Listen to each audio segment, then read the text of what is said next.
Happy Wednesday. I am coming to you from Kemper's Bookshelf to share another story with you today. First of all, I want to say how thankful I am for you, for each of you. You are so special and you matter. And I love you no matter where you are or who you are or what you're doing. You are loved. You are loved by me. You are loved by your family. You are loved by your friends. You are loved by God, and you are loved by Jesus. And you are important. And you matter so much to me. So today, I'm going to share with you this book, which is called To Miss Gibsons. And this month of May, is Asian American and Pacific Islander Awareness Month. And so I thought I would tell you a little bit about the author of this book. Toyomi Igas. Daryl Wells did the illustrations. And this tells us a little bit about the author in the back of the book. So I'm going to share that with you first. The author says, "When I was a little girl, long before I ever thought of becoming a writer, my family lived for a time at my grandmother's house in Cedar Rapids, Iowa. While my father went to law school, my mother, Kazumi Tamori Gibson, and my grandmother, Viola Alice Willis Gibson, took care of us. This is a story about that time and about how the two most important women in my life, one who was Japanese and another who was African American. Whenever I start to think that the many problems people have with one another will never be resolved, I remember my two Mrs. Gibsons, who showed me that love can overcome all differences and transcend all boundaries." So let's hear the story today of two Mrs. Gibsons. I once knew two Mrs. Gibsons. This Mrs. Gibson was tall.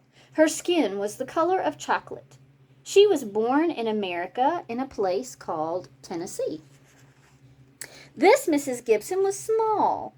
Her skin was the color of vanilla. She was born in Japan in a place called Gifu.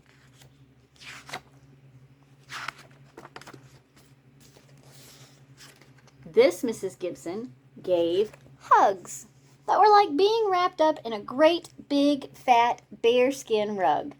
"Come here and give me some sugar," she would say. This Mrs. Gibson gave hugs that were like being wrapped up in a light down-filled comforter. At bedtime, she'd stroke my hair and hum Sakura until I fell asleep. This Mrs. Gibson was loud. She had a big laugh and a big voice which would get louder when she was angry or when she was singing. And she seemed to be singing all the time. "This little light of mine, I'm gonna let it shine." This Mrs. Gibson was quiet. She would cover her mouth when she laughed, so you could never see her teeth.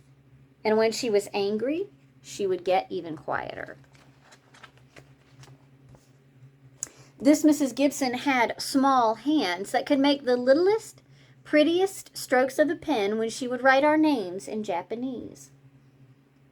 Kumiki, Akimi, Toyomi, Yushiteru. This Mrs. Gibson had big hands. They looked like they covered all the keys on the piano when she played her favorite spirituals. "This little light of mine, I'm gonna let it shine, let it shine, let it shine, let it shine." Sometimes this Mrs. Gibson would look kind of sad, and then she would let me dress up in one of the kimonos she had packed away in an old trunk. "These are very special," she would say as she tied the obi around my waist. "Don't get it dirty." The other Mrs. Gibson's clothes were much too big for me to dress up in, but I liked to wear her fancy hats. "This is my Sunday go-to-meeting hat," she would say, as she'd take the long pointy hat pin out of my hand. Don't get it dirty now.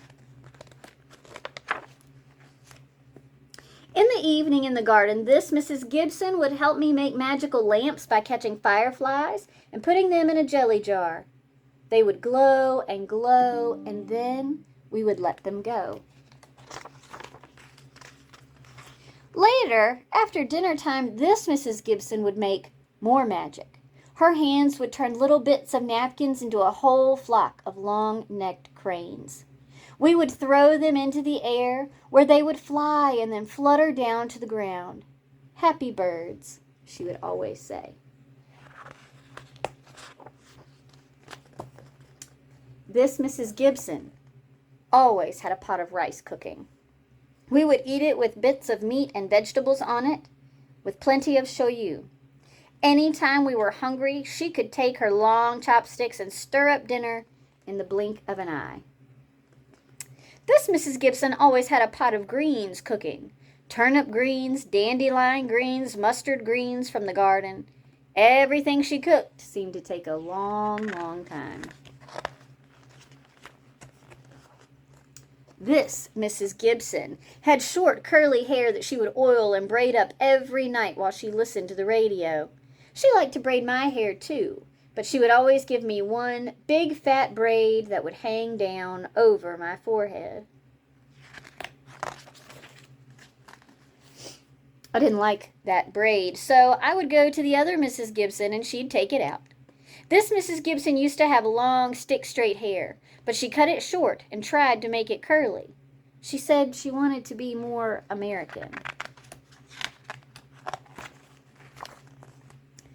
This Mrs. Gibson's other name was Kazumi. Everyone called her Kaz or Connie because they couldn't pronounce Kazumi. I called her Mommy because she was my mother. This Mrs. Gibson's other name was Viola. Everyone called her Vi or Reverend Gibson because she was a church minister. I called her Nanny because she was my grandmother. I once knew two Mrs. Gibsons. They were very different, but they had a lot in common. They both loved my daddy, and they both loved me. What a great story of family, and how families can look different, and families can come from different places, but there's much more that we have in common than we have that's different. I hope you are gearing up, that you've already ended your school year, or you are getting ready to do that this week, and I hope that you have a fun summer planned ahead. Until we meet again, friends, I hope that you find ways to be happy. See you next time.